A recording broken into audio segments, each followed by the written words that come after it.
Boa noite, amigos. Boa noite, amigas. Sejam todos muito bem-vindos a mais um Evangelho no Lar da Associação Espírita Fé e Caridade de Florianópolis.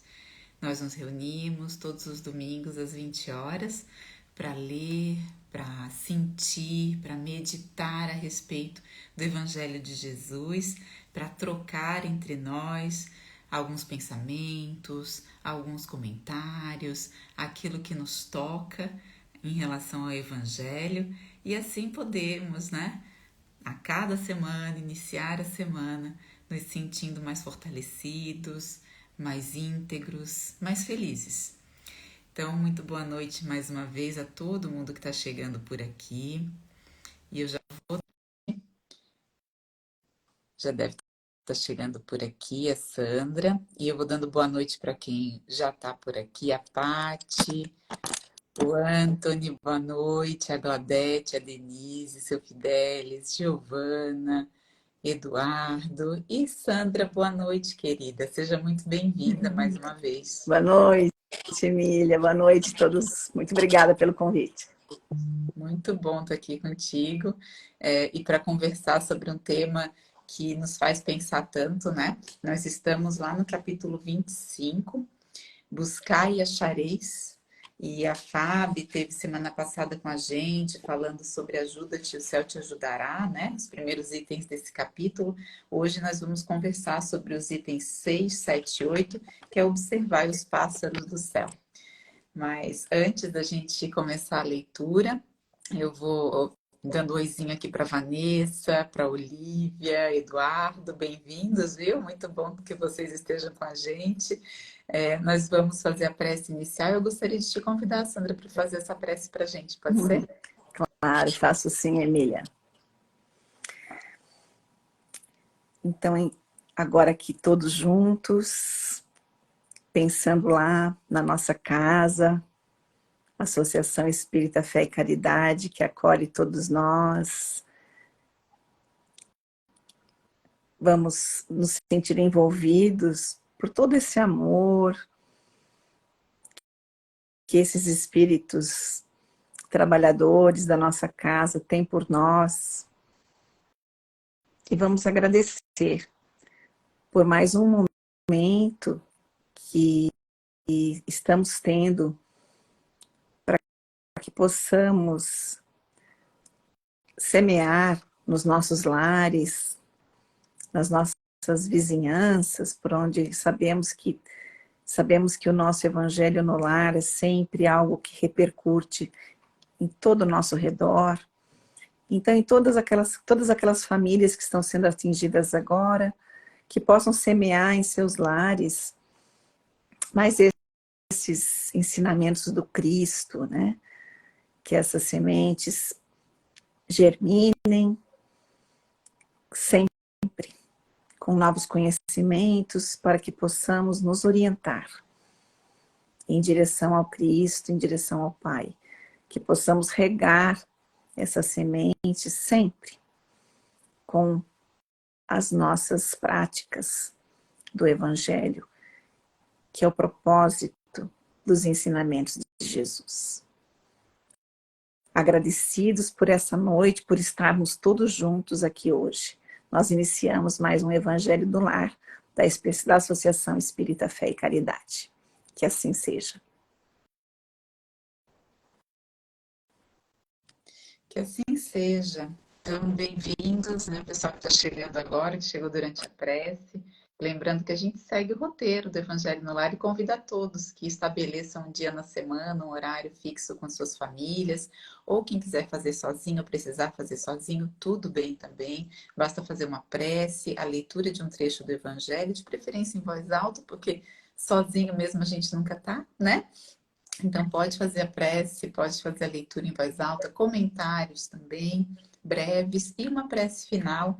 É simples assim. Nessa prece final pode irradiar por quem você, né, queira ajudar, por quem possa estar precisando, pelos nossos irmãos, né, que precisam desse momento, né, desse acolhimento, por uma aguinha que deixe aqui pertinho, né, que seja fluidificada, sempre ajuda. E é isso. E vamos então para a leitura do capítulo 25, item 6. Eu vou ler praticamente na íntegra, tá, gente? Porque além de ser, não é curto e é muito preciosa essa interpretação que Kardec nos faz, orientado pela espiritualidade, né? O quanto nos clareia mesmo, esclarece o significado real, espiritual dessas palavras de Jesus. Então diz assim, lá em Mateus, capítulo 6, vou ler aqui os versículos 19 a 21. Não ajunteis tesouros na terra, onde a ferrugem e os vermes os corrói, onde os ladrões os desenterram e roubam, mas formai tesouros no céu, onde nem a ferrugem nem os vermes os corrói, porque onde está o vosso tesouro, aí também está o vosso coração. Por isso eu vos digo, não vos inquieteis por saber onde achareis do que comer, para o sustento da vossa vida, nem de onde tirareis roupa para cobrir o vosso corpo. A vida não é mais do que o alimento, e o corpo mais do que a roupa. Observai os pássaros do céu. Eles não semeiam e não colhem, e não amontoam nada nos celeiros, mas vosso Pai Celestial os alimenta. Não sois muito mais do que eles? E quem é dentre vós aquele que pode, com todos os seus cuidados, aumentar a sua estatura à altura de um côvado? Daí lá no item 7, Kardec vai nos explicar. Estas palavras, tomadas ao pé da letra, seriam a negação de toda a previdência, de todo o trabalho e, por conseguinte, de todo o progresso. Com semelhante princípio, o homem se reduziria a uma passividade expectante. Suas forças físicas e intelectuais estariam inativas. Se tal tivesse sido a sua condição normal na Terra, não teria jamais saído do estado primitivo. E se dela fizesse a sua lei atual, não teria mais senão viver sem nada fazer. Tal não poderia ter sido o pensamento de Jesus, porque estaria em contradição com o que disse em outro lugar e mesmo com as leis da natureza. Deus criou o homem sem roupa e sem abrigo, mas lhe deu a inteligência para fabricá-los. Daí mais adiante diz assim: Deus conhece as nossas necessidades e as provê segundo o necessário, mas o homem, insaciável em seus desejos, não sabe sempre se contentar com o que tem. O necessário não lhe basta, lhe é preciso supérfluo, e é então que a providência o deixa entregue a si mesmo. Frequentemente é infeliz por sua culpa e por ter desconhecido a voz que o advertia na sua consciência. E Deus o deixa sofrer as consequências, a fim de que isso lhe sirva de lição para o futuro. No item 8, a terra produzirá bastante para alimentar todos os seus habitantes quando os homens souberem administrar os bens que ela dá, segundo as leis de justiça, de caridade e de amor ao próximo. Quando a fraternidade reinar entre os diversos povos, de um suprirá a insuficiência momentânea do outro, e cada um terá o necessário. O rico, então, se considerará como um homem que tem uma grande quantidade de sementes. Se as espalhas, elas produzirão ao cêntuplo, para ele e para os outros. Mas se come essa semente sozinho e as esbanja, deixando perder-se o excesso daquilo que comer, não produzirão nada, e não bastarão para todo mundo. Se as guarda em seu celeiro, os vermes as comerão. Por isso Jesus disse: não ajunteis tesouros na terra, que são perecíveis, mas formais tesouros no céu, porque são eternos. Em outros termos, não ligueis aos bens materiais mais importância do que aos bens espirituais, e sabeis sacrificar os primeiros, em proveito dos segundos. Não é com as leis que se decreta a caridade e a fraternidade. Se elas não estão no coração, o egoísmo as sufocará sempre. Fazê-las nele penetrar. E é a tarefa, aliás, fazê-las nele penetrar, ou seja, penetrar no coração, é a tarefa do espiritismo. Kardec encerra assim esse recado, né? Bem direto pra gente, né, Sandra? É. O que te te ressalta, assim, mais, sabe? Essa leitura, ela é tão rica. É, Por onde é é. que você começa a interpretação dela? Conta pra Olha, gente. Emília, como sempre, né? As mensagens, o que Jesus nos diz é sempre atual, né? E nós acredito que a visão de hoje, né, que nós temos do mundo de hoje, ela anda um pouco confusa.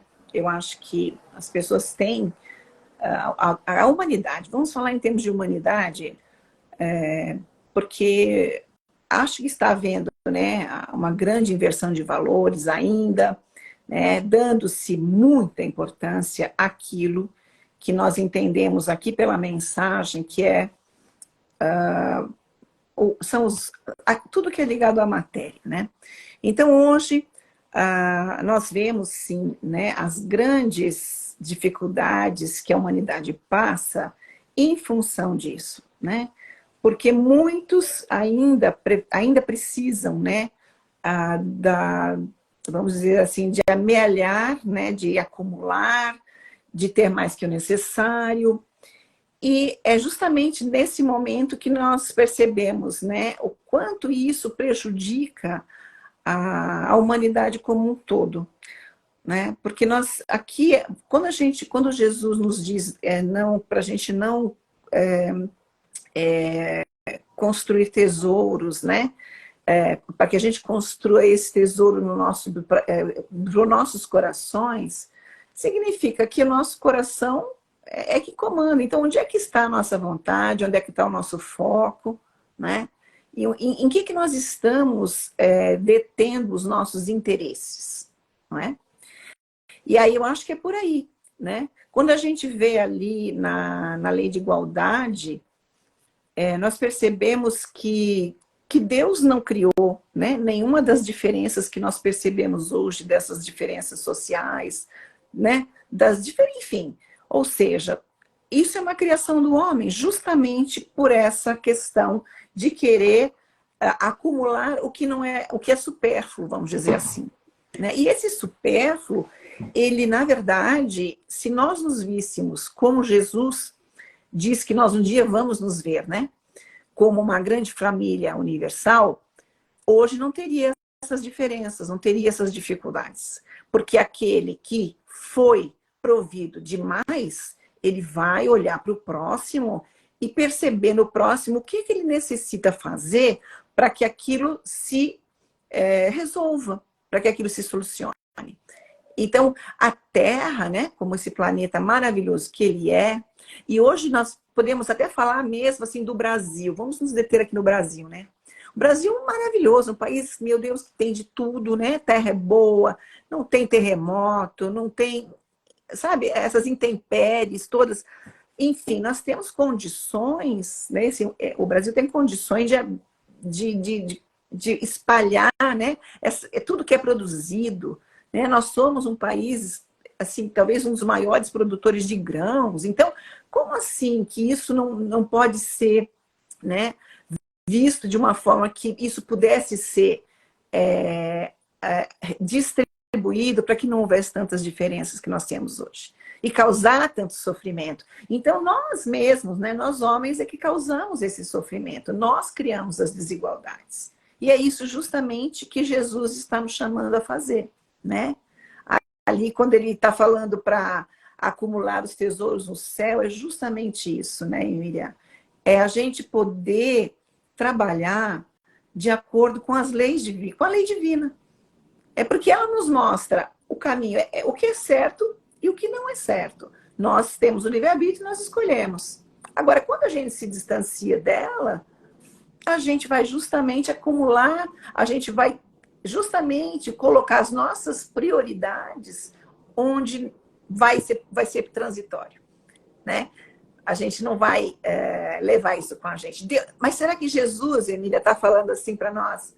Olha, não precisa se preocupar com nada. Tá? A coisa material, não precisa disso. Será que ele está falando isso para a gente? Também não, né? Senão estaria totalmente contrário ao que Deus queria que criou.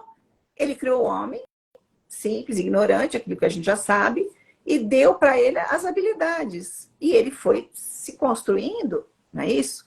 Então, uns que foram, que têm algumas aptidões diferentes dos outros, teriam que se ajudar para se complementarem, né? Então, hoje, se nós estamos em níveis evolutivos diferentes, é justamente por isso. Nós não fomos criados todos ao mesmo tempo. Então, os espíritos que são mais antigos, eles têm mais experiências, têm mais encarnações, têm mais sabedoria e vêm para ajudar aqueles que têm menos, porque têm menos oportunidade de amealhar conhecimento, porque têm menos vivências, vamos dizer assim. Mas hoje o que acontece? Isso nós estamos sendo muito ainda egoístas, né? Aqui nós não sabemos dividir ainda. Essa que é a verdade. E o não saber dividir causa todas essas, né, esse desequilíbrio que a gente está vendo hoje, né? E agora, o que você me diz? Olha, esse final da sua fala foi exatamente o que me pegou nessa leitura, porque numa primeira leitura, lembra até lá o capítulo que a gente estudou aqui no Evangelho no Lar, a moral estranha, né? Isso. Observai os pássaros do céu. Se a gente pega ao pé da letra, Kardec já começa assim, né? Não tomar as palavras ao pé da letra, na nossa leitura limitada, né? Como dizia o apóstolo Paulo, né? A gente tentar sempre tirar o espírito da letra, porque Jesus falava para espíritos eternos, espíritos imortais, que somos nós. Né? Ele não falava para o homem ali, para o homem material daquele momento, né? Para os interesses daquele momento. Ele falava para realmente por isso é tão atual como você pontuou, né, Sandra, sempre. Mas eu me peguei na questão do pássaro. Eu fiquei pensando, o que é esse observar os pássaros do céu, né? E a gente olha para isso, se for ao pé da letra, a gente vai imaginar o pássaro o quê? Que não acumula, né? O pássaro que não está preocupado, digamos, com o alimento do amanhã, mas está preocupado com o alimento do hoje. E o pássaro, ele faz o quê? Ele fica paradinho, será? Né? Ele fica quietinho, cantando num galho, assim, né? O pássaro preso, talvez, né? Faça só isso, né? Espere a comida ser servida ali para ele, porque ele está naquela condição de ausência de liberdade. Mas o pássaro do céu, o pássaro que está voando, que está acima da terra, né? Que a gente... O que imagem vem na nossa mente desse pássaro? Vem a imagem da liberdade, não vem? A Uhum. imagem de estar voando, livre, né? E esse voo livre do pássaro, o que o pássaro está fazendo? Ele está usufruindo? Não, ele está trabalhando. Esse pássaro, ele trabalha o tempo todo. Ele está sempre atrás do alimento. Ele não acumula, porque ele está sempre trabalhando. Ele está sempre buscando. Né? Então tem uma conexão muito grande com a nossa leitura da semana passada do Buscai. Né? Então é um convite de duas maneiras, para mim, assim, né? Eu sinto de duas maneiras. Desse combate ao materialismo, a esse egoísmo, essa insegurança que a gente tem, que na verdade vem desse lugar, que é oposto à liberdade, né? Que é esse lugar de insegurança, de desconexão com o divino, né? Uhum. Porque Jesus nos convida a olhar o divino, a olhar a criação, a olhar Deus, dizer assim, gente, confia em Deus, fé, Deus vai prover, porque no momento que a gente ganha essa fé, que a gente conquista essa fé, a gente para de ter insegurança e querer acumular tanto e nos colocar no centro e achar que a gente está inseguro o tempo todo, né? E ter essa segurança, né? Ao mesmo tempo, não significa, olha, fica aí de boa, né? Como diria Kardec aqui, ó, não É, ficar nessa passividade expectante, ou seja, parado esperando. Não é é, sobre isso, não, né? A nossa não. verdade espiritual, nossa natureza espiritual, ela é ativa. Ela não é da gente, né? Ah, vamos esperar então que Deus me dá, né? Deus não dá para o pássaro, a verdade é essa, Exato, né? O pássaro vai buscar e a gente exatamente. precisa ir buscar. E daí Jesus fala de buscar o quê? E buscar o material? Tá, também. Quando a gente está Precisa. aqui é necessário, sim. Mas é ir buscar, gente. Aí, para mim, a segunda parte, né, dessa leitura, que é ir buscar a plenitude e buscar a nossa evolução espiritual. E o que é ir buscar a plenitude e a evolução espiritual? é nesse caminhar, nesse trabalhar, né, do dia a dia, e esse trabalhar para o espírito não é só o trabalho aqui na Terra, né, gente? É qualquer atividade útil. Exato. Qualquer atividade útil. Então, a gente está numa conversa aqui, a gente está trabalhando. A gente está pensando, refletindo, a gente está trabalhando. A gente está fazendo uma prece, a prece é trabalho. A gente está, né? Qualquer atividade útil mesmo, né?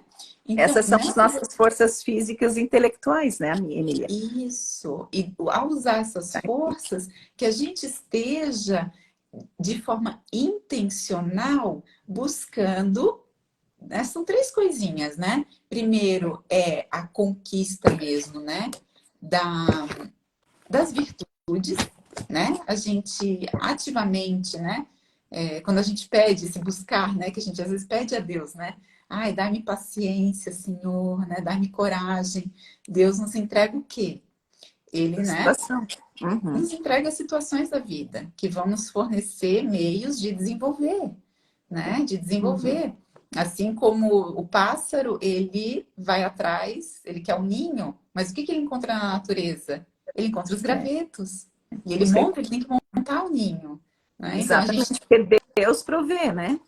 Deus Deus provê. provê. Né? Isso, mas precisa do nosso trabalho, da Lógico, nossa lógico. parte, né? Então, observar os pássaros no céu, esses exemplos da natureza para gente, de que todos trabalham, a natureza trabalha o tempo Exato, todo, exato. né? E é isso que é esperado de nós para as nossas É, grandes conquistas, né? E essa plenitude vem da conquista das virtudes e vem da ação é. no bem, E né? sabe, Emília, quando eu vejo também de uma forma como assim, olhar os pássaros do céu, olhar os lírios do campo, né?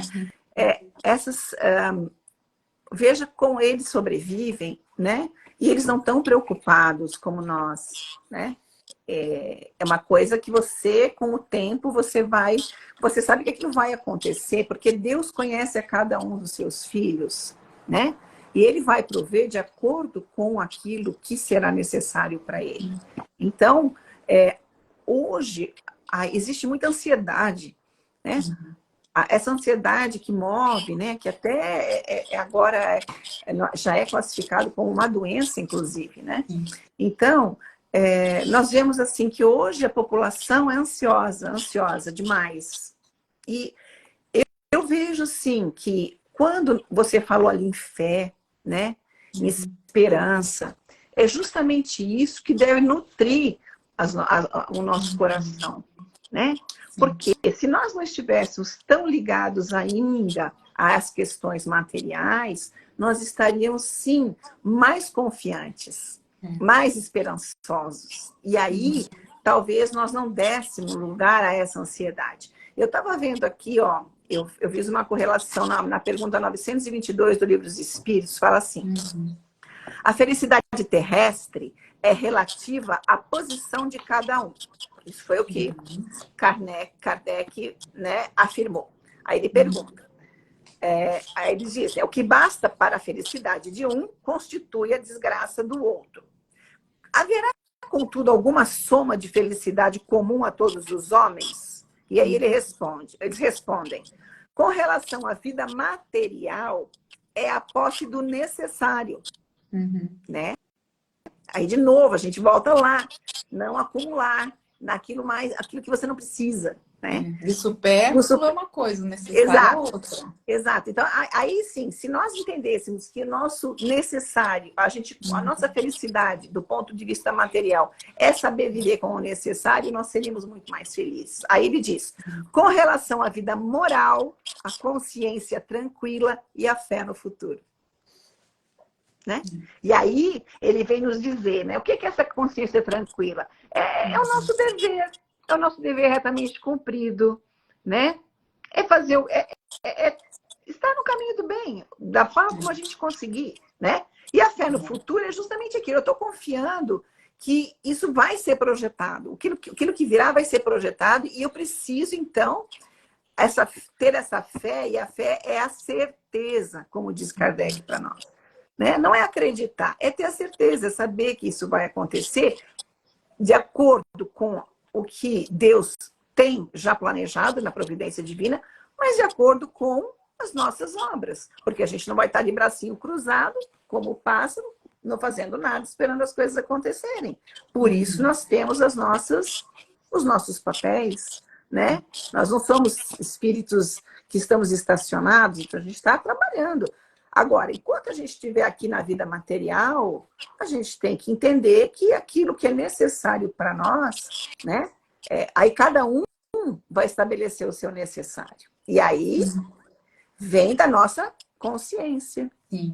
E da noção que a gente já desenvolveu a respeito da Exato, fraternidade, exato, né? A respeito, exato, enfim, do que nos preenche, exato. né? E, Porque muitos tentamos preencher vazios com o que não é, com o que é passageiro e transitório.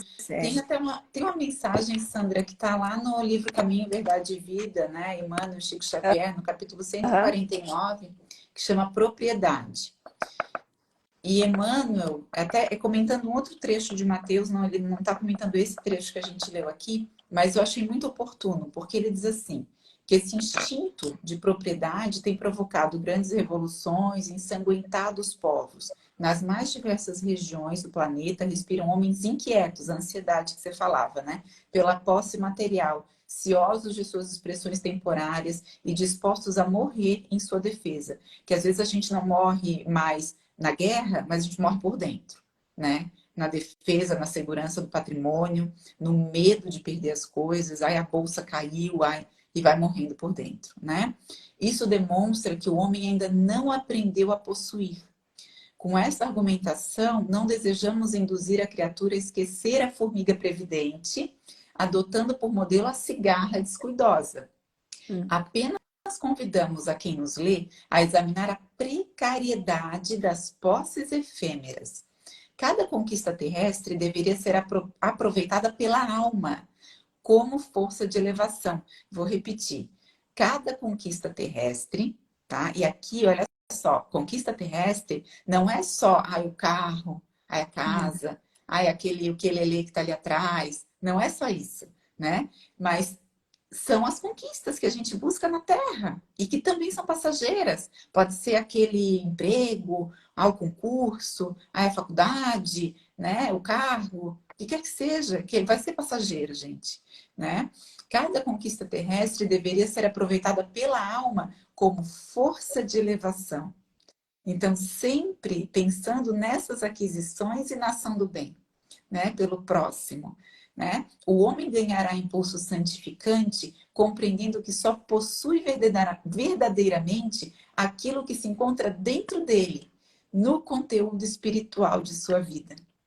Olha que bonito, né? E aí Emmanuel diz assim, tudo que se relaciona com o exterior, como sejam criaturas, paisagens e bens transitórios, pertence a Deus, que lhes concederá de acordo com seus méritos. Essa realidade sentida e vivida constitui brilhante luz no caminho, ensinando ao discípulo a sublime lei do uso, para que a propriedade não represente fonte de inquietações e tristeza, como aconteceu, né, no caso do jovem mancebo, que é o que ele está comentando lá em Mateus.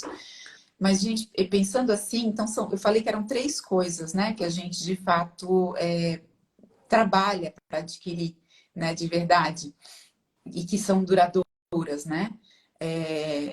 A primeira a gente comentou rapidamente que seriam as virtudes, né? A paciência, né? O amor através de nós, né? Enfim, todas né? A generosidade, né? A paz íntima, né? Todas essas virtudes, a ação no bem, né? Que são aquisições da alma também, né? Quando a gente age no bem, a gente está adquirindo também, né? Tá dando e tá ganhando, né? E o conhecimento, né? Também é uma aquisição da alma.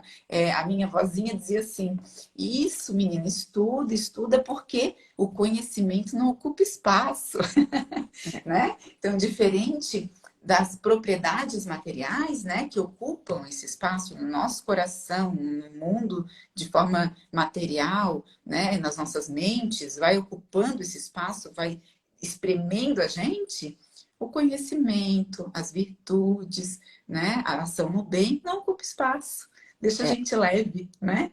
Só melhora a exato. vida. E é eterno. Você sabe, Emília, eu estava aqui, eu também achei uma mensagem muito legal que eu vou ler só um trechinho, porque aqui Emmanuel está falando justamente sobre essa passagem, tá?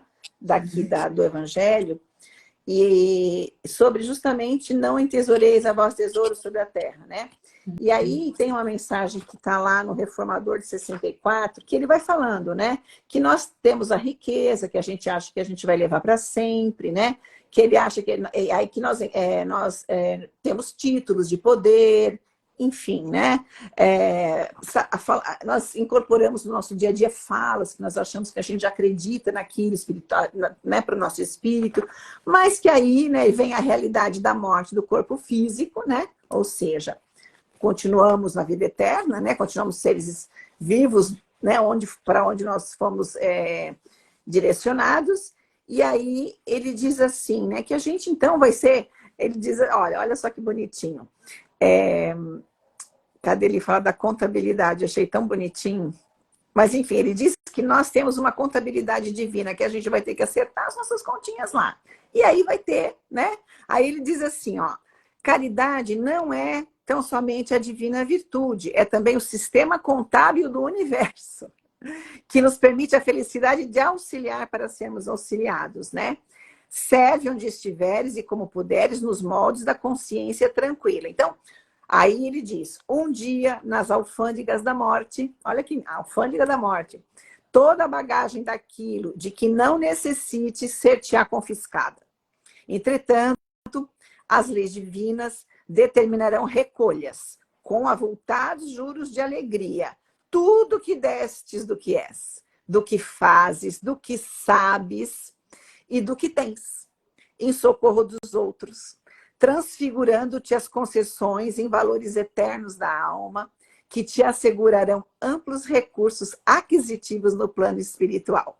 Em verdade, devemos a Deus tudo que temos, mas possuímos o que damos. Né? Eu Acho gosto que fecha bem com essa tua muito dessa fala. frase de Emmanuel, eu lembro dela demais. Ao longo dos dias, assim, né? Nós possuímos só aquilo que damos, né?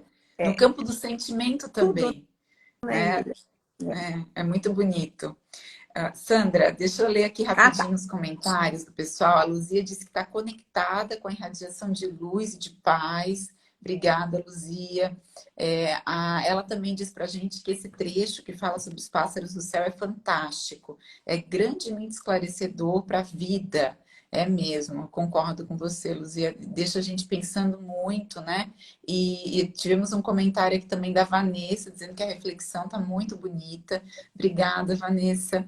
E eu vou aproveitar esse tempinho, gente, se vocês me permitem, antes da gente fazer a prece final, para compartilhar, Sandra, com vocês, com todos aqui. Eu fico emocionada, vocês sabem, né? Mas é porque, assim, a gente fez no aniversário da casa um momento muito bonito de recados. E as pessoas visitaram nossa casa e deixaram recados para os grupos, né? São mais de 20 grupos de estudo, as doutrinárias, os grupos de radiação, mediúnico, né, da nossa casa. E foi muito legal essa atividade, né, de deixar recados, de agradecer. E nós recebemos no Evangelho no Lar muitos agradecimentos. E aí eu e a Júlia pensamos em ler para todos nós, né? Vemos esses agradecimentos, porque eles são para todos nós, gente. Esse Evangelho é o Evangelho da associação, né? Então, os agradecimentos são para todos nós que estamos aqui. Eu gostaria que vocês recebessem esses agradecimentos no coração de vocês, tá? Então, eu vou ler aqui, olha só. Um deles diz assim: o meu agradecimento, muito obrigada a todos que fazem parte do Evangelho no Lar de domingo, às 20 horas. Obrigada pela amizade que construímos com base em Jesus. Ouvir vocês partilharem as mensagens é sempre leve, repletas de felicidade, muita gratidão. Vocês me dão força para começar a semana. Olha que bonito. Outra diz assim, né? Todo o meu carinho e admiração pelo comprometimento, pelo lindo trabalho realizado todos os domingos. Que os nossos laços se conectem ao comemorarmos os 107 anos da nossa casa. Gratidão por abençoar as nossas noites de domingo. Então, foram muitos os recados, eu li alguns aqui, e que todos nós possamos sentir no coração, né? Essa gratidão, eu acho que ela é coletiva, né, gente? Eu me sinto também muito grata pela oportunidade desse trabalho, pela amizade, por poder estar aqui com a Sandra, com todos vocês, todos os domingos, né? Pela amizade da Júlia, né? De todo mundo que passa por aqui, todos os trabalhadores da nossa casa, que eu sei tem muito carinho pelo Evangelho, e sempre que a gente convida, pessoal, o pessoal topa, vem, né? E a gente sabe que domingo à noite, em geral, é um tempo dedicado à família, né? Não é tão comum a gente abrir um espacinho desse nosso tempo, né? E vocês abrem esse espaço para a nossa família espiritual, para Jesus. E por isso, então, muito obrigada, viu? Tem aqui outros comentários chegando, mas eu já estou vendo um pouquinho embaçado, não sei porquê, né? Então, a gente se despede esse domingo, peço licença para a gente fazer a prece final, viu? E até domingo que vem, na sequência desse capítulo tão bonito, capítulo 25, a gente vai seguir nesse assunto. Não vos inquieteis pela posse do ouro. Então, queridos, vamos nos colocar numa posição, né, de corações tranquilos, fazer aquela respiração profunda e agradecer a amizade, agradecer a nossa casa pelos 107 anos de tanto trabalho no bem, de tantas pessoas amigas, encarnados, desencarnados, que já passaram pela nossa casa e que seguem trabalhando nela, se devotando com tanto amor a todos nós, a todos os necessitados que passam pela casa, precisando de um acolhimento, de um aconchego e que encontram nessa casa espírita de amor, nesse antro de paz e de tranquilidade que a gente adentra nesse universo, nesse local, todos os domingos, emocionalmente, mentalmente, espiritualmente. E é tão bom para todos nós. Que esse amor que a gente troca aqui, que ele seja condensado pela espiritualidade amiga, influídos de muita paz, de muito acolhimento para aqueles espíritos que deixaram o corpo nesses últimos dias, que estão se reconhecendo de volta à pátria espiritual, que eles possam se sentir acolhidos, abraçados, muito bem-vindos, sabendo que essa é a verdadeira vida. A todos que estão também passando por dificuldades em casas de detenção, nas casas de saúde, nos hospitais, nos abrigos, que igualmente se sintam fortalecidos na batalha que vai resultar em muitos louros. Que Jesus acolha a todos nós e que tenhamos uma ótima semana. Que assim seja. Que assim seja. Obrigada, querida, mais uma vez, viu, Sandra? Eu que agradeço. Muito bom estar contigo. Obrigada. Beijo para todo Boa mundo. noite a todos. Tchau, Tudo de bom. boa noite. Boa noite.